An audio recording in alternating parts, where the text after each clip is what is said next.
Raise your hand if your fertility journey has not gone exactly as planned. I know that there are hands going up everywhere right now, in cars, in kitchens, on morning walks, in offices. Maybe you've been trying for months or years and just haven't had any success. Or maybe you've gotten pregnant easily before, but now you're facing loss after loss. Or maybe you're just starting out and nothing is working the way that you thought it would. Here's what's wild. About 1 in 6 couples struggles with fertility, and that number is increasing. It's way more common than most people think. But you know what? That number doesn't tell the whole story. It doesn't show the nights you've cried yourself to sleep, or how hard it is to scroll through social media, seeing pregnancy announcement after pregnancy announcement. I'll be honest with you. I used to think I had this whole fertility thing figured out. Seriously. Both times I wanted to get pregnant, boom, first try, healthy pregnancy, healthy baby. Sure, my birth stories were a little crazy, but everything else was smooth sailing. Let's just say I felt pretty damn confident about the whole thing. Then, this year hit me like a ton of bricks. When I got pregnant with my 3rd baby, I thought it would be the same story. Different chapter, but same happy ending, right? Wrong. Well, after that loss, I picked myself up and I tried again. I got pregnant right away, again. But this time I lost the baby even further along. And just like that, my whole story changed. Let me tell you something I've learned the hard way. Your body doesn't care if you've had easy pregnancies before. It doesn't care about your perfect timing or your vision board or your 5-year plan. Some of us struggle for years to see that first positive test. And others, like me, get blindsided by loss after things have been pretty easy. Some of us dive deep into fertility treatments, while others just keep hearing those frustrating words, unexplained infertility. But here's the truth, and I want you to really hear this. There's no competition in this pain. Whether you've been trying for 5 years, or you've had multiple losses in 1 year, whether you're just starting this journey or you feel like you're losing hope, your story matters. Your pain is real. And that tiny spark that you're holding on to, keep holding on. You know what blows my mind? Studies show that dealing with fertility issues can be just as stressful as getting a cancer diagnosis. Yet we're supposed to just deal with it. Show up to baby showers, smile through another round of, "So when are you having kids?" Keep it together when your cousin announces her oops baby. But what if we did this differently? What if instead of suffering alone, we shared our stories? What if this thing that feels like it's breaking us is actually making us stronger and more real and more connected to what really matters? Now, stick with me here, because I'm not about to give you some oversimplified, just think positive advice. I've been where you are. And I know that when you're in the depths of loss, or you're riding the monthly roller coaster of hope and disappointment, nothing feels worse than someone minimizing your experience with empty platitudes. But here's what's fascinating. There actually is a deeper scientific connection between our minds and our fertility that goes way beyond just relaxing or reducing stress. The latest research shows that our thoughts and beliefs can create real, measurable changes in our bodies. Changes that can either support or hinder our fertility journeys. And while mindset alone isn't a magic fix, it is a really crucial part of the fertility puzzle that most people completely overlook. Today, our guest is Dr. Gabriella Rosa. She is a world-renowned fertility specialist who's helped thousands of couples overcome what seemed like impossible odds to create their families. With over 2 decades of experience, she brings together cutting-edge reproductive science with a really deep understanding of how our mental and emotional states impact our fertility.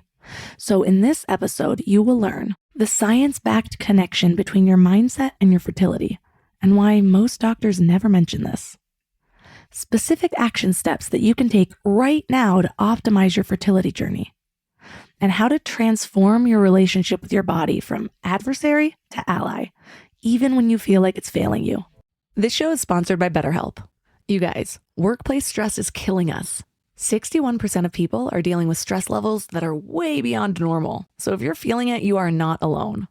I used to think I could just push through everything, work harder, sleep less, pretend I had it all figured out.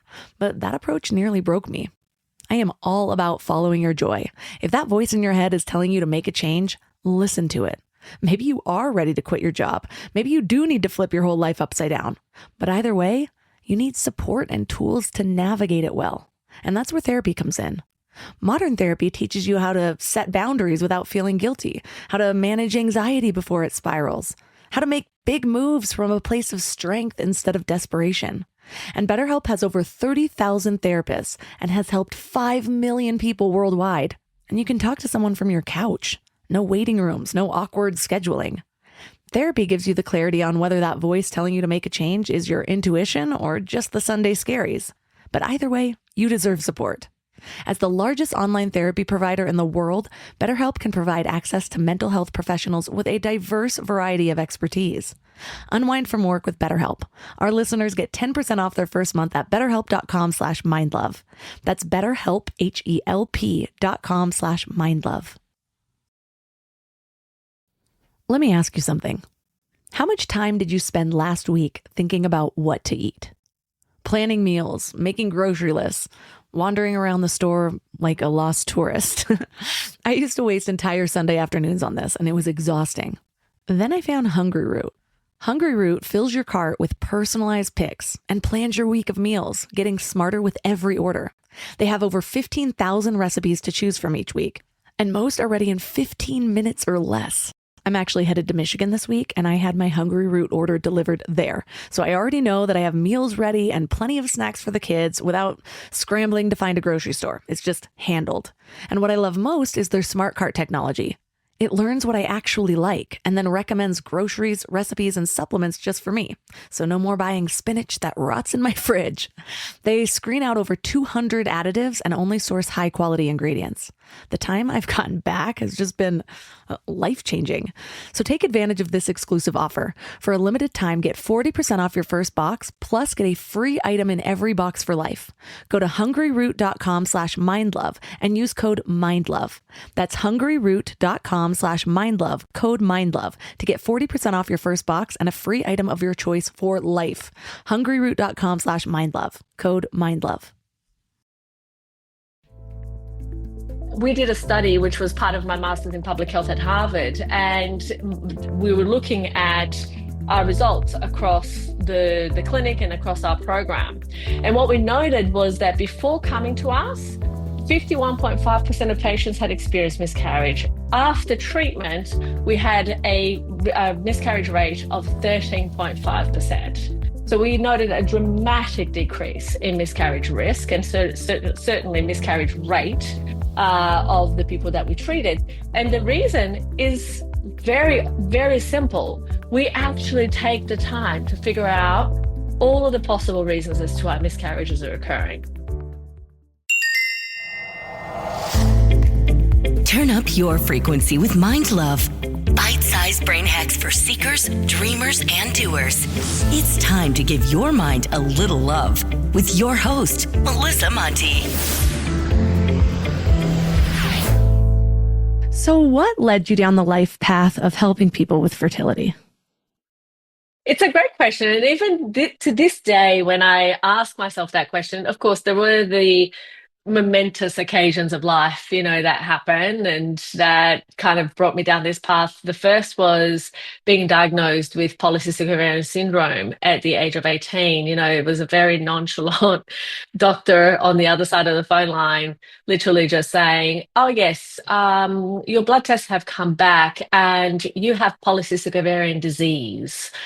And I remember stopping for a whole minute going, in my mind, what does this mean? And he probably was still talking, but I was just really kind of taken aback, because the first thought that I had in my mind was, am I going to die? You know, at the time I didn't really know very much about what it meant, or, you know, essentially what the repercussions or implications of having polycystic ovarian disease would be.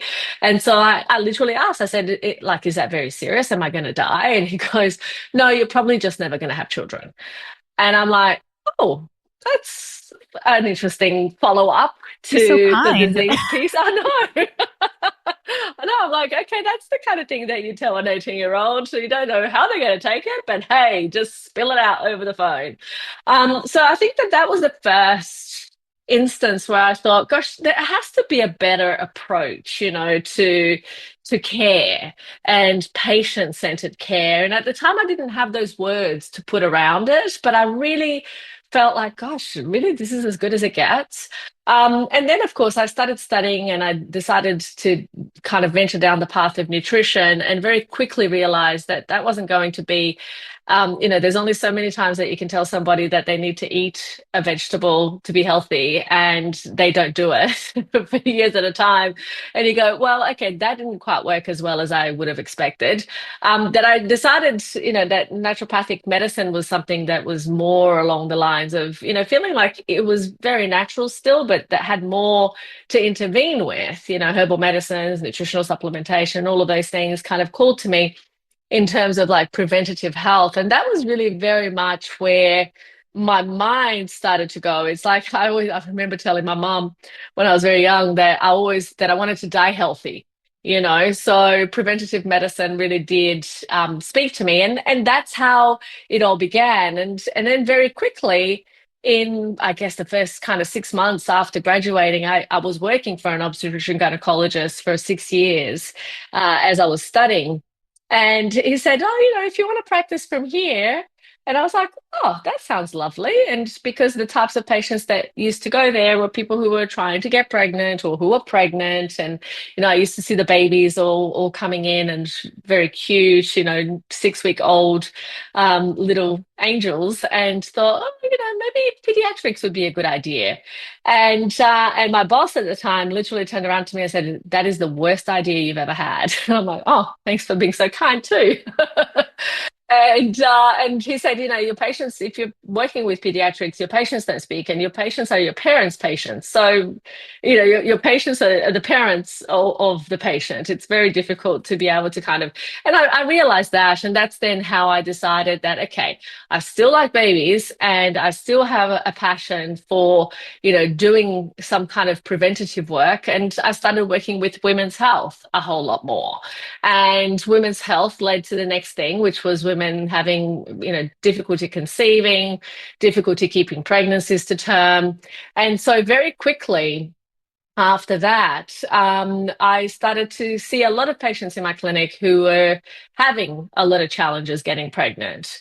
And that's how it really started. You know, like within 3 years of graduating, I was pretty much seeing 50% of my patients were women who were having difficulty conceiving. And that led to, you know, getting more referrals of those types of women. And I think probably when I was about 10 years into my career was the very first time that I got a referral that I was really kind of like, oh, I don't know if I can help this, which was a lady who had been referred to me who had had 10 years of infertility and had done multiple failed IVF cycles, and basically came to me because she was like, you know what? We're going to try one more time. And if we don't get pregnant, we're just going to give up. And at the time, I remember really kind of thinking, gosh, 10 years, that's a lot of years. You know, I probably at that stage had been treating people with 2-3 years of infertility.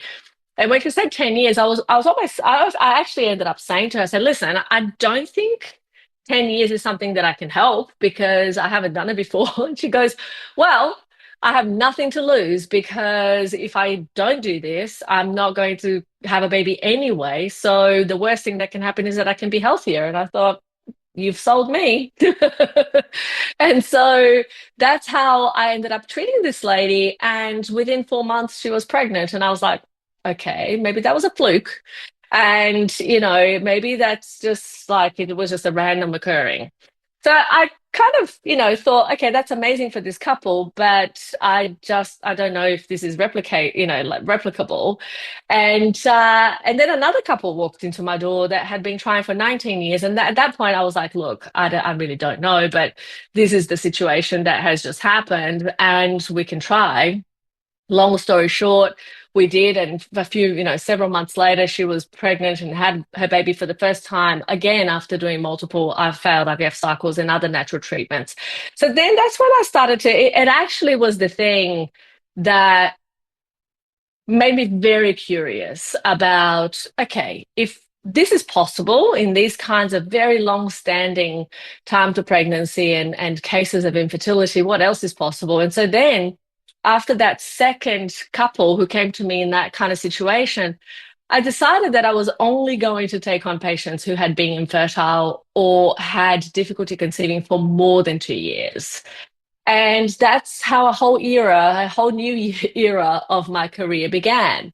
Because in 2013, I made that shift, and we have since only treated people with very difficult cases, very complex cases, long-standing infertility, recurrent miscarriage. And that's what led to many of the things that we're doing today. And certainly Fertility Breakthrough, the book, Overcoming Infertility and Recurrent Miscarriage, which is free, lots of places around the web and, available in bookshops and stuff like that.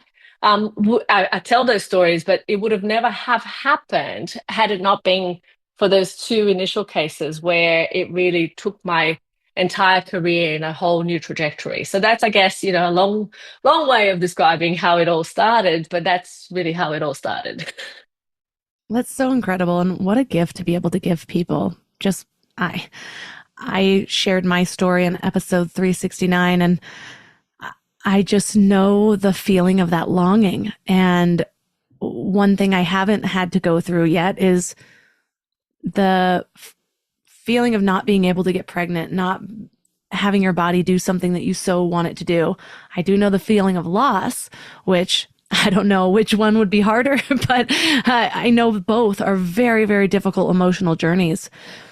And I feel like so often people aren't taking this whole body approach to fertility. What are some of the lesser known things that can affect fertility in both men and women? It's a great question. And so often, the reason that I guess, modern medicine has a lot to answer for why people disconnect body parts, and if we think about how it all started, medicine really started in the battlefield, right? Where the number one objective was to get soldiers back onto the field as quickly as possible. So it started to compartmentalize different bodies and body parts and body systems to be able to actually do that job as quickly as possible.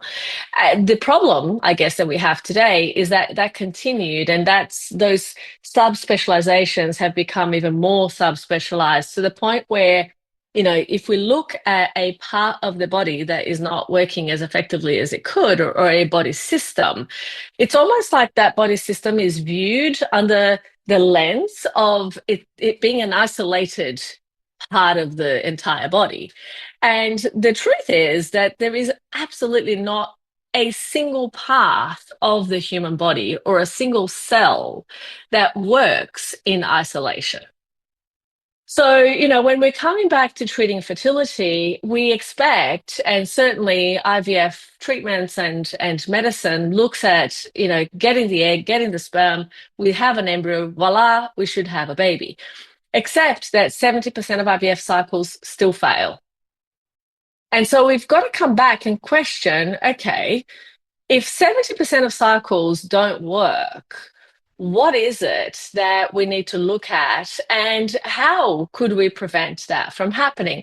And I often talk to my patients about this idea that a healthy body is a fertile body. And this is not about being, crunchy or overly natural in the tendencies of treatment. It's actually it's good medicine, right? When we can ensure that the body is in optimum health in every possible way, every other bodily system and biochemical process will work better.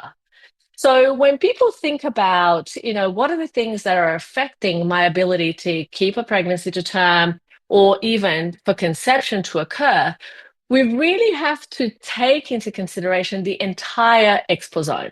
And the exposome, the fertility exposome, is really all of the things that we are in contact with in our day-to-day, and what kind of impact do those exposures have on our body's ability to do what it needs to do.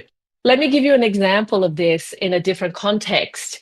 We've all heard of people who have never smoked a day in their life and died of lung cancer. And we've also heard of people who essentially are chain smokers and who never develop cancer whatsoever, right? And so we then have to question, okay, well, it's the same substance, right? How is it that that same substance can impact two different people in a completely different or opposite way, so to speak? And then that's when the field of epigenetics started to actually be able to answer that question. So epigenetics looks at how is it that a solution, a toxin, an exposure of some kind affects switching on or off certain genes in the body, right? Because the reason as to why somebody might smoke their whole life and not develop lung cancer is that they are genetically predisposed in a different way to someone who does. Fertility has a similar impact. You may notice that in the majority of the population out there, most people conceive without trying. And this is where, when it comes to infertility, we often think about, oh, wow, it's something that affects a lot of people. But what's a lot of people? Well, 1 in 6 couples experiences some kind of fertility problems. 1 in 4 couples experience miscarriages, or 1 in 4 pregnancies actually end in miscarriage. Sometimes a woman doesn't know about it, right? And so miscarriages can occur very early on before you even have a positive pregnancy test. But when you're looking at those different situations, you then have to ask, okay, why is it that in the general population, most people conceive without trying? The messaging that we have from school, for example, is still very much the same. It's that whole thing of like, wait, if you get pregnant, it's going to be the end of your life. It's going to destroy your life. You need to use contraception. And if when you actually then want to get pregnant and the reverse is true, i.e., this is now the moment and I really want to make sure that this happens, most of the time women will go off the pill and they will be pregnant in a couple of cycles. The everything is normal, just keep trying is actually not the truth when a couple is not experiencing that kind of situation. So let me put it to you this way. If a woman is trying to get pregnant already, it's possible that there are factors that we need to take into consideration in that particular situation. Because for the majority, it's not going to be necessary. In fact, at peak fertility, a couple has an average 3 cycles time to pregnancy. So it's literally have sex, get pregnant, have a baby, done.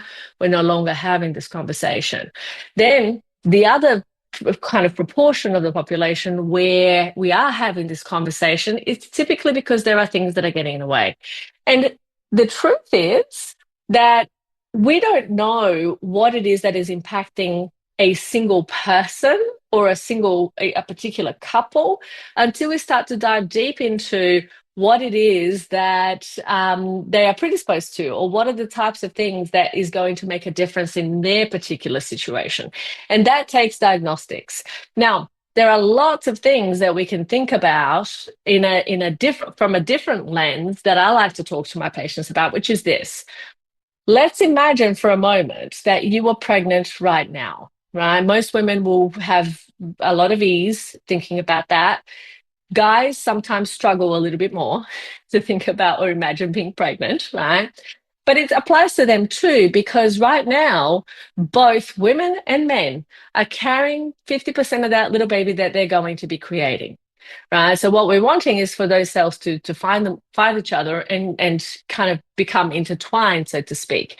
But if you were pregnant right now, immediately, I think that most women, especially if you've been pregnant before, you will have a list of things that you would absolutely start doing or that you would absolutely stop doing if you were pregnant at this moment, right? So all of those things are the things that couples and individuals need to start doing or stop doing even before a pregnancy is in place.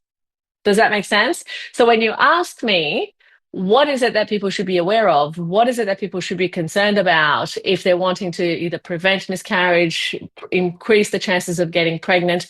In general terms, in terms of self-care, the same things that you would do if you wanted to be pregnant and if you were pregnant right now is essentially the types of things that you would want to be aware of.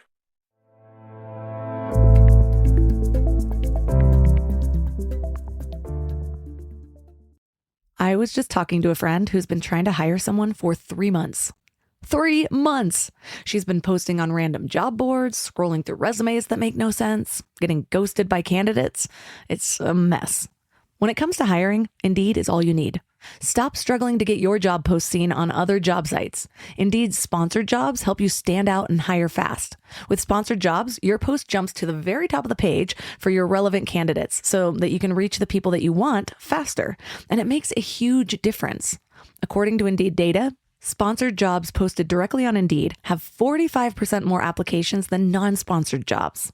One of the things I love about Indeed is that it just makes hiring so fast because you're not wasting time on platforms where nobody's actually looking.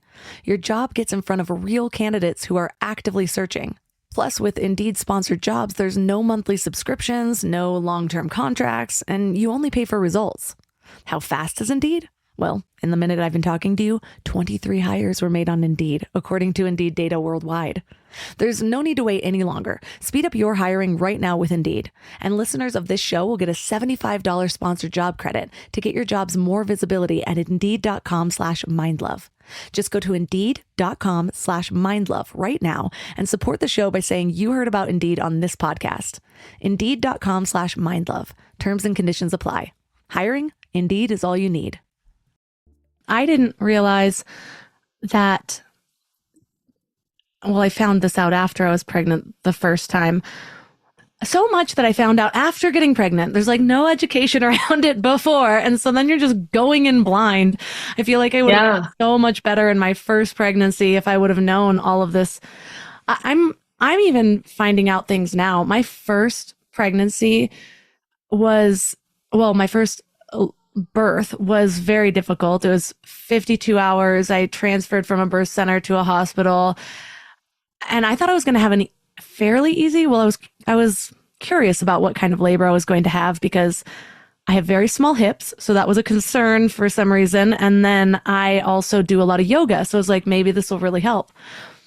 I am finding out that yoga, horseback riding, CrossFit are all things that actually lead to difficult labors. I thought it would have been the opposite. But I know a few people that work in those areas and they're like, oh yeah, it's the worst because you actually don't know how to relax your pelvis. Anyways, lots of misconceptions that I'm finding out now. And it's funny because my second, I didn't do a lot of yoga. I did mostly walking, and apparently that and belly dancing are like the two things you should do. Anyways, but and it could also be that you had one child, and so your body kind of learned what to do. I don't know. Yeah. Well, there was this forum going of people that were like sharing about what workouts helped, and then it was sort of finding out within it. Wait, I do a lot of yoga. I had a horrible birth. And so there was just all these women coming together, like having this realization, and then all these like birth workers, whether they're hospital or doulas, all started chiming in. Oh yeah, we see this all the time. So it's like interesting. But another one was even around like taking a prenatal. Take it when you are trying to get pregnant versus when you actually are. Yeah, and isn't it interesting? I think that I think it's worth mentioning the fact that, and again, kind of underlining almost what I said before, which is the fact that often it is until or not until a person has had difficulties that it becomes or that comes onto their radar to start looking at those types of situations. Wouldn't it be wonderful if sex ed at school actually included useful information for life? Like I think that it's it would be such a revolutionary approach to really educate people on things that they need to know, and health literacy and fertility literacy and all of those things. I think it would reduce so much of the trauma that young couples can experience when things don't quite go to plan. Yeah, instead of wasting a whole day putting a condom on a banana. Do they still do that? I don't know. Yeah, they do. uh, what when you said the first step, well, once you've once the diagnostics are necessary, what is the most common finding that you see when running diagnostics on people struggling with fertility?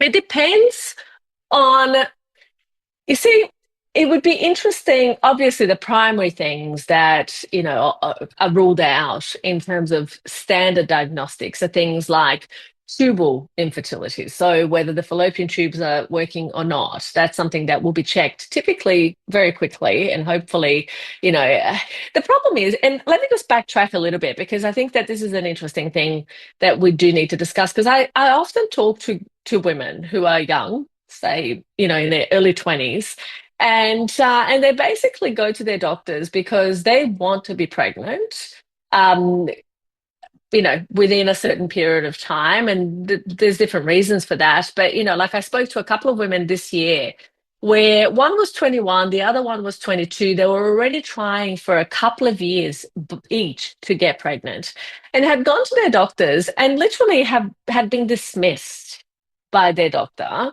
as to, it being something that they should concern themselves with, i.e. the fact that they weren't pregnant after 2 years of trying consistently and timing cycles and doing all of those things.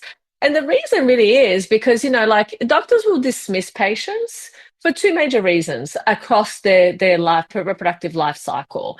When they're too young, or when they're young, say, they will say, you know what, you're young, you have time, you don't have to worry about this now.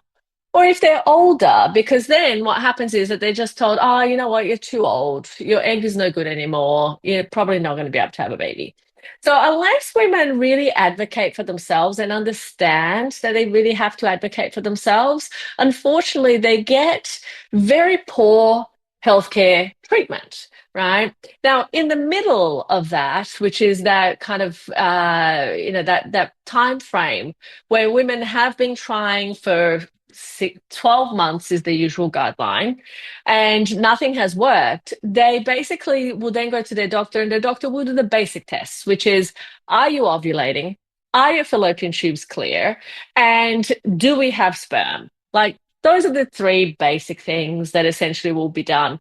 Yes, typically they will be checked for STIs, not always. It's very inconsistent across healthcare systems. We treat patients globally. We treat patients mostly in the US, UK, Australia. Our clinic uses telehealth and has been for, gosh, the longest time.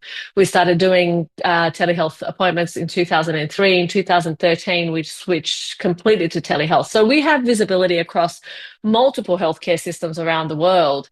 And it's sad because I see this in almost literally in every continent, right? Where this rhetoric happens, where women go for trying to get help when things aren't working, and they're literally either kind of like turned away or ignored, or just the bare basics are done and nothing else is looked at. And that's a real problem because, like I said, categorically, typically, it's literally those three or four things that are going to be looked at, and everything else is disregarded. But those are not the only reasons as to why couples have difficulty conceiving or keeping a healthy pregnancy to term. There's a whole multitude of other health challenges or conditions or diagnoses that often get overlooked because, well, that separation of organs and body systems, that occurs that we've talked about earlier. So that's really problematic. But those are the kind of basic things that through healthcare systems around the globe, most patients can expect that will be looked at, and lots of things left behind. You mentioned keeping a pregnancy to term, and I have shared about my 2 miscarriages this year. The second one was a chromosomal abnormality. I'm not sure about the first. Is that just age that increases that likelihood, or are there anything else that increases the likelihood of a chromosomal abnormality? Yeah, look, I mean, of course, making sure that both parents are karyotypically normal, right, in terms of their genetic material, is going to have an effect on whether a baby is genetically normal or not. Then there is the other factor that I talked about, which is epigenetics. So by no means age is the only factor here, but it's about, really then understanding what are some of the other factors that could be playing a role and what it is that we need to understand if we are to really be able to learn what are the causes. Because, for example, in terms of miscarriages, there are multiple category reasons. Like I've categorized this in different ways over the years, but there's like at least 7 different really big specific things that I would recommend that need to be kind of ruled out. Genetic factors are definitely going to be a part of it, and usually they are quite common, but they can arise from the egg or sperm. So it's not, and also it can be because of the actual embryonic development. So it's, there are various reasons as to why that could occur. But then there's anatomical issues, uterine abnormalities will make a difference here. Like you could have fibroids, or you can have adhesions from different surgeries, or from endometriosis, or, other things that have happened. Like uterine deformations, or, deformities like septate uterus, for example, where it's shaped in a different way, that can increase the risk of miscarriage for sure. Then you have things like, hormonal imbalances. Hormonal imbalances are a real typical reason as to why miscarriages may occur. And it can range from thyroid hormonal imbalances to, progesterone levels being low.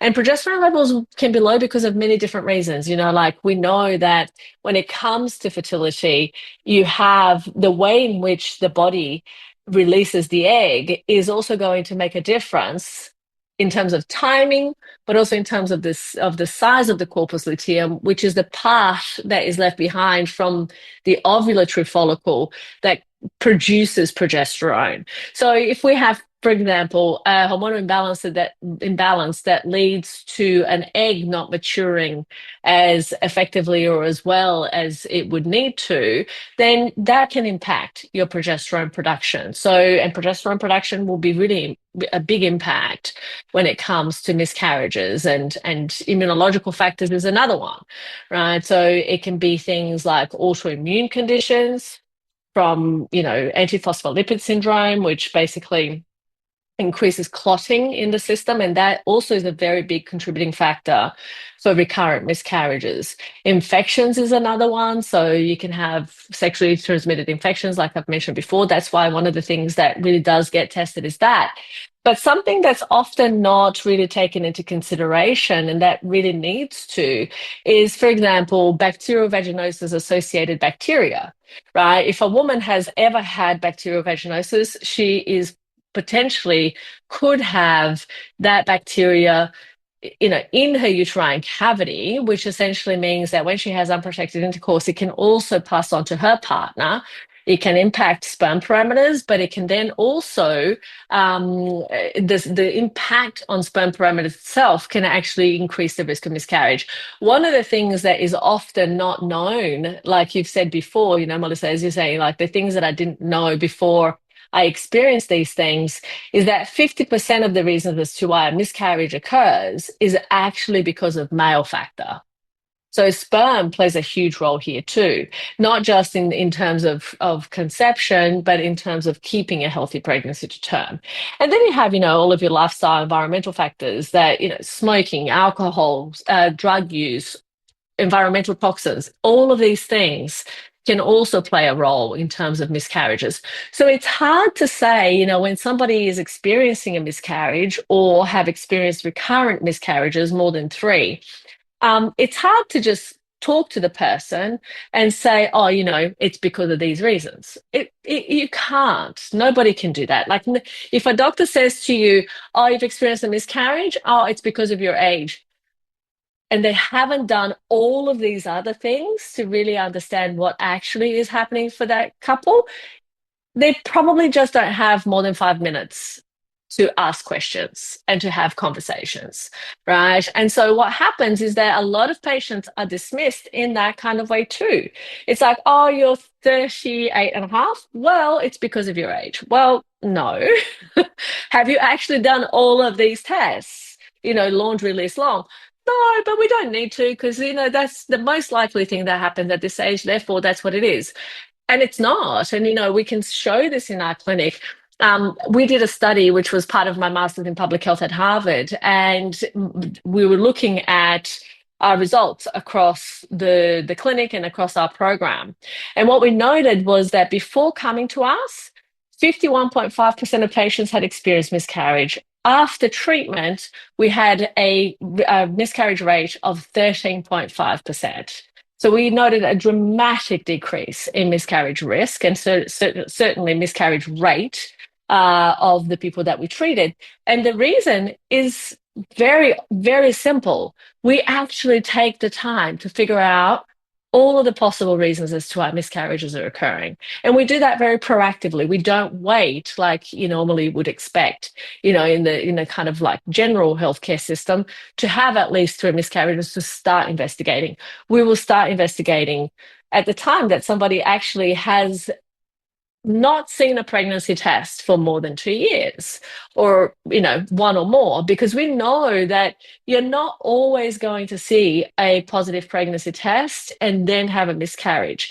The most likely thing that happens for people who have long-standing time to pregnancy, quote unquote, is that the fertilization piece is happening, implantation is failing, right? And then chemical pregnancies are more likely, i.e., you see a positive pregnancy test today, tomorrow you don't, or early stage miscarriages, i.e. under 12 weeks. Right? So all of those things are things that we would have to, and that we do take into consideration to be able to get the answers that our patients deserve, not just, go and say, oh, it's because of your age or it's because of your egg quality. Well, that's not helpful to anybody as far as I'm concerned. That was a struggle I had with the second one. They only do have a few minutes, and I'm sitting there feeling like my life is over. In that moment, just the shock. I wasn't expecting it. I felt like I was in the green, which I've then found out that so many people deal with it at that time. I remember after my first one, I thought, oh my gosh, can't believe people deal with this later on. So glad that's not me. And then I did. I had that experience. I had the baby bump with no baby anymore. And it was so difficult. And both the ultrasound technician and the doctor were just like, well, you're 39. This becomes more common. And if you can't tell by the subject of this podcast, I'm very into mindset. And so even if that's what the trends show, I don't want to adopt the belief that my age is a factor. I do everything to live intentionally and to feed my body well and drink well. Like, I'm one of the most intentional people that I know when it comes to health. And so I'm just like, I don't even think I know, according to my Aura ring, my heart is 12 years younger than my age. So I don't see why my uterus can't be either. And so I just am curious though, because I feel like that does so much damage to people. Then they internalize this belief, and we already know stress affects pregnancy. So how do you see people's beliefs or their state of mind affecting their ability to get pregnant? Yeah, I love that. And I often say to my patients, and I believe that there certainly is an impact. I think that what we believe and what we internalize will in some way or another manifest itself at some point in time. At the same time, I approach it from the perspective that stressing about stressing doesn't help. Right. And so I want people to also be really conscious of the fact that as much as, yes, stress plays a role in reproduction, in the ability to keep a healthy pregnancy to term, in the ability to conceive and so on, there are plenty of people in war zones who are having babies. Right. So I try and put it in context for my patients, because particularly for the patients that I treat, it's not something that they've been experiencing for 2 days or 2 weeks or 2 months. Usually it's a long time, right? The average in our study, the average time of infertility of the patients who came to us was 4 years. So, it's a huge amount of time. And imagine not wanting to and not being able to conceive for 4, 6, 7, 10 years plus, right? So that stress becomes internalized. It's no longer the acute level of stress that you can actually recover from quickly. It becomes a really chronic piece of experience in these people's lives. So it's almost like I have to do the opposite work of relearning and reteaching that yes, we need to think about this differently, and yes, it's almost like we have to not think about it at all, right? To give it the best possible chance. So in order to just like, kind of answer the question very briefly, yes, it makes a difference, and yet it makes no difference. And that's really how we have to think about it. Like the being intentional about it, I think is super critical, right? Because there's only so much that we can influence. Yet what we can influence is pretty big. So if we can look at it from the perspective of do your part and the heavens will come to your aid, I like that approach, right? Because there's only so much that we can control on a journey to parenthood. There's only so much that we can actually change, and yet there is so much we can do, right? There is so much we can change. But if we're going to stay fixated on a mindset and not do the things that we can do to help ourselves, well, guess what? Then, of course, you're not going to change. And if you just do a whole bunch of things, but you are doing too many things that are completely disconnected, you also are not going to get a result. Let me put it to you this way. Sometimes people come to me and they are all about, having the right mindset or the right attitude. But when it comes to eating healthy and exercising and maybe taking the right nutrients or whatever else can also help them, or like going to do the right diagnostic tests, they're basically like, oh, no, I don't need to do any of those. I'm just going to have a good mindset. Well, I think you're leaving a lot on the table, right? Because having a good mindset includes doing the things that you can actually have, I don't even like to say control, that you can take charge of, right? So doing those parts is going to be just as important as having a good mindset. A good mindset on its own doesn't change medical diagnoses that we need to address. It doesn't change the fact that somebody might have critical nutritional deficiencies, or they might have certain infections, or they might have, some other factors that need to be addressed in terms of their health. So I think we can't separate those things. I think that they need to be utilized in a unison that's going to further really kind of having the foundation that's necessary of mindset, emotional, kind of balance and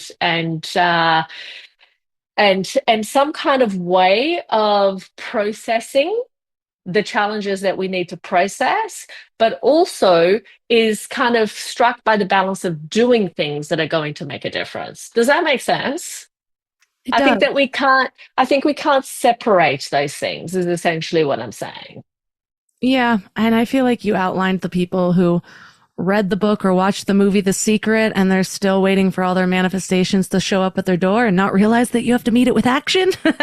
Exactly. And I think that that's you've put it perfectly, actually. Thank you. When it comes to nutritional deficiencies, are they completely unique, or do you see any that are more common than the others?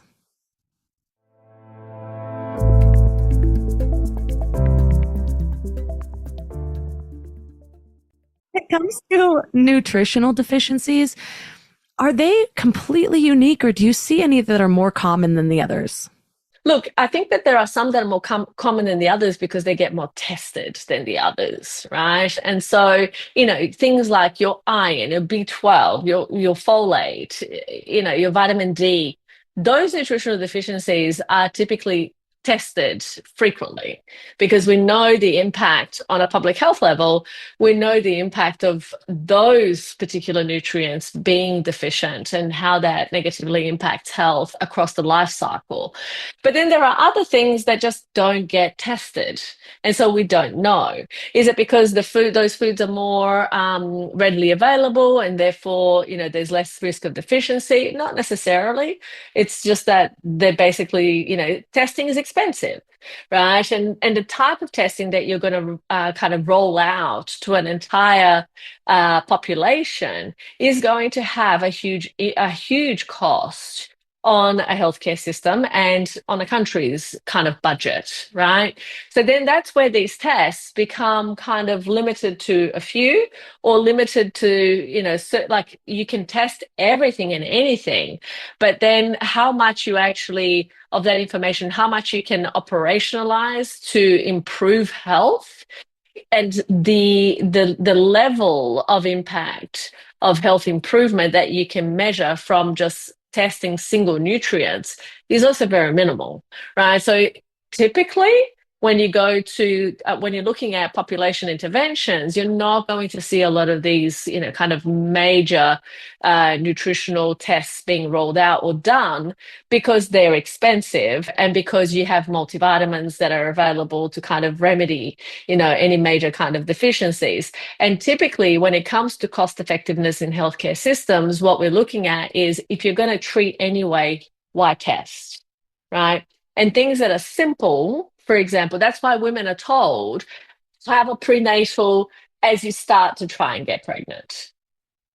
Because instead of going to test every single woman out there of the reproductive age to figure out, if they are deficient. And also the other factor here is that, for some women, as I said before, most women actually conceive without trying.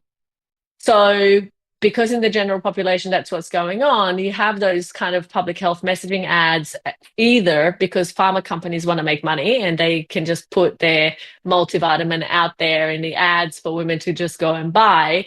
And the government also supports that, because it's like, well, it's good for the population. So that's something that's just going to be done. And it's going to be rolled out as a public health intervention and as a recommendation from the GP's office to, a person trying to get pregnant. So that's typically why those things don't get tested. But here's what I will say. If somebody is having difficulty, whether it's difficulty conceiving or difficulty keeping a pregnancy to term, then it might become very useful to test further. And I'll explain this. I often treat patients who have been in those situations, who, for example, have specific reasons for me to think that they might be deficient in certain types of nutrients. Like, I've treated vegetarians for many years, right? So when a vegetarian of 15 years comes to me with recurrent miscarriage, immediately I'm thinking amino acid deficiencies. Which ones? It's not whether it's existing, it's which ones are deficient. Right. I remember once treating a lady who, to this day, she had the most efficient amino acid testing profile that I have ever seen. And like, some of her amino acid profiles were so deficient, they were like 3% of what they should have been, right, in terms of overall kind of measures.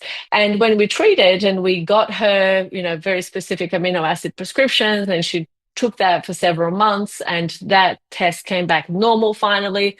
She then went on to not only get pregnant, but keep a pregnancy to term after having had multiple miscarriages. So, sometimes it's a matter of, like, if there is a problem, then we investigate and dig deeper into what else could be going on, so that we can make the correct recommendation based on the issue and the case that's in front of me.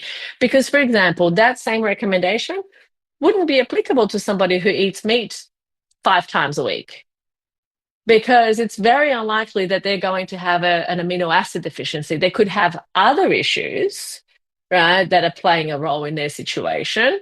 If they have, let's say, some other kind of clotting factor, or if they could be having other issues that are going to be happening because of their lifestyle, but essentially it will be differential, right? It will be different from somebody who has a particular way of living or a way of being compared to somebody else who might not be. And that's also why it's difficult to just kind of get one size fits all recommendation across every woman that's having difficulty conceiving, or every woman who has experienced a miscarriage, and this is the ABC of what you should do, because different people are going to be different and they're going to be affected differently.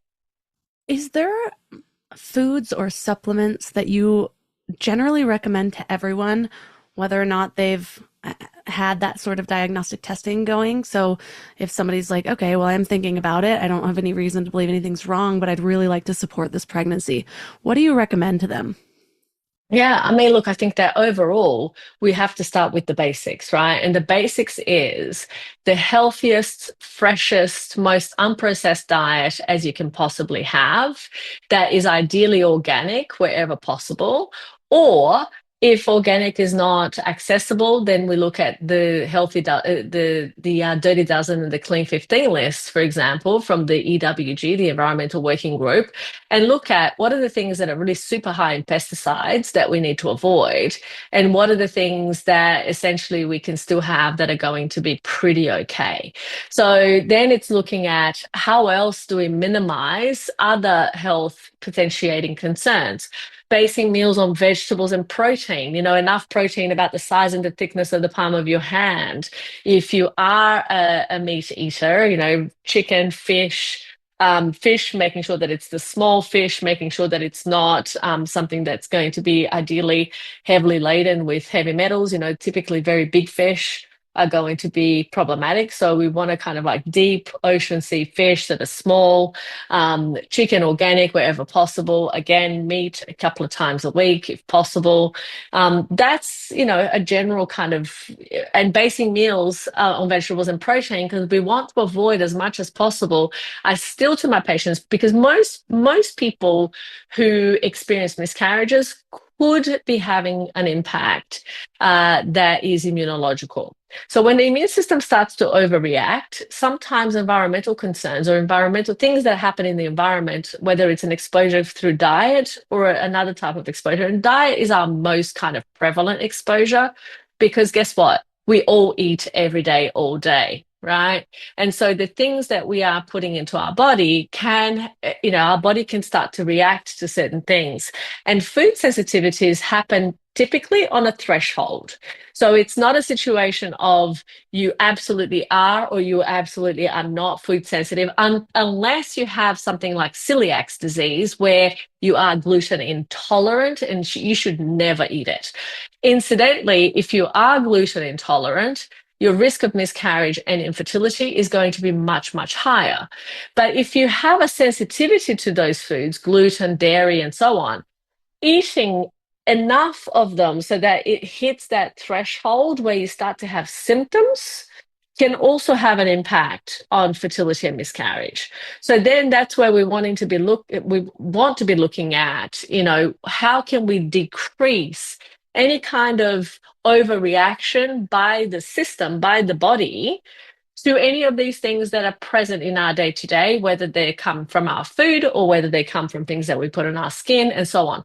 So when it comes to diet, typically I recommend to my patients, if they're struggling with infertility, miscarriage, etc., to do a gluten dairy-free diet as much as possible, to get tested for gluten sensitivity, because if they are highly sensitive or if they have celiac disease, to avoid it completely.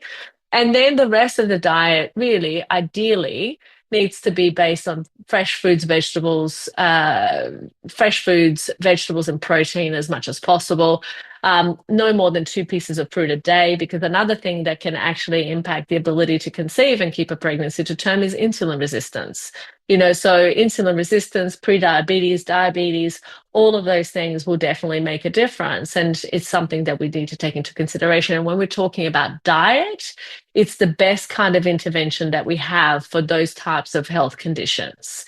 right? And of course, exercise. But when we're talking about, what to eat, we definitely want to be reducing any possible concerns that come in through our dietary patterns.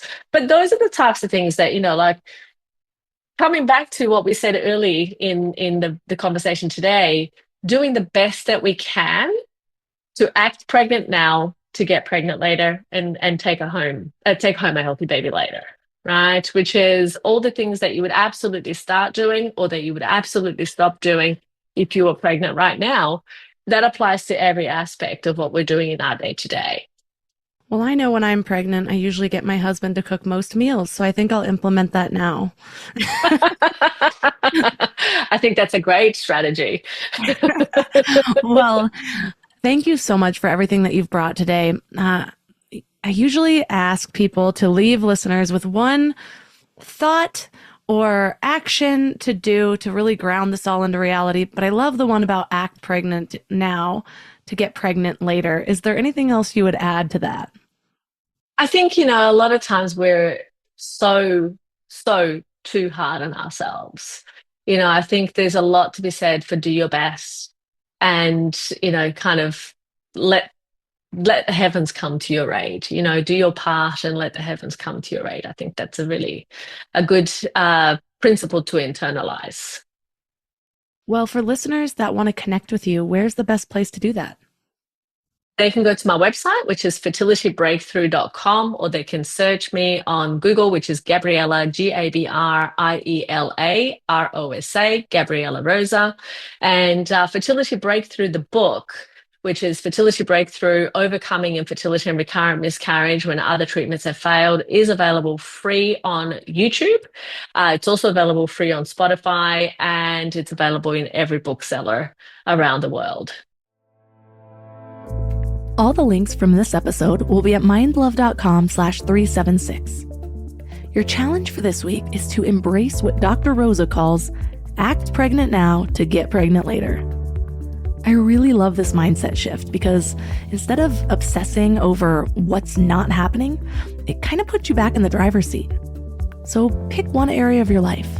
Maybe it's switching to more whole foods, adding gentle movement to your day, simply being a little kinder to yourself when those really hard moments hit.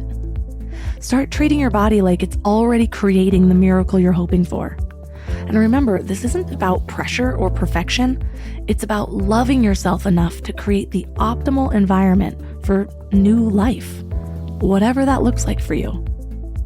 And we know from all of the mindset and manifestation work that we've done in the past, there is something to be said about being in the version of you that you're trying to become. So just try to trust the magic a little bit. Give it a try and let me know how it goes. You can reach out to me at mindlovemelissa on Instagram. You can also find all of my incredible sponsors at mindlove.com/sponsors. And speaking of transformation, I have something really powerful brewing for the new year that I cannot wait to share with you. I am creating a way to bring the deep, life-changing work that I usually reserve for my private coaching into a format that's accessible to really everyone in our Mind Love community. So if you want to be the first to know about it, make sure that you're on my email list. Just sign up for the Morning Mind Love at mindlove.com or text the word morning to 33777. So thanks for giving your mind a little love today, and I'll see you next week. Thanks for tuning into Your Higher Frequency with Mind Love. Head to mindlove.com for a free gift to keep your vibes up until next week.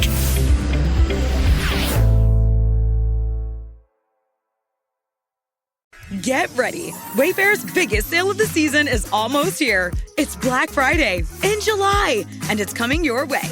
For 5 days only, score up to 80% off everything home at Wayfair. Plus amazing doorbuster deals and free shipping on everything. Yes, everything, right to your door. So mark your calendars. Wayfair's Black Friday and July sale starts July 24th. Shop everything home at wayfair.com. Wayfair, every style, every home.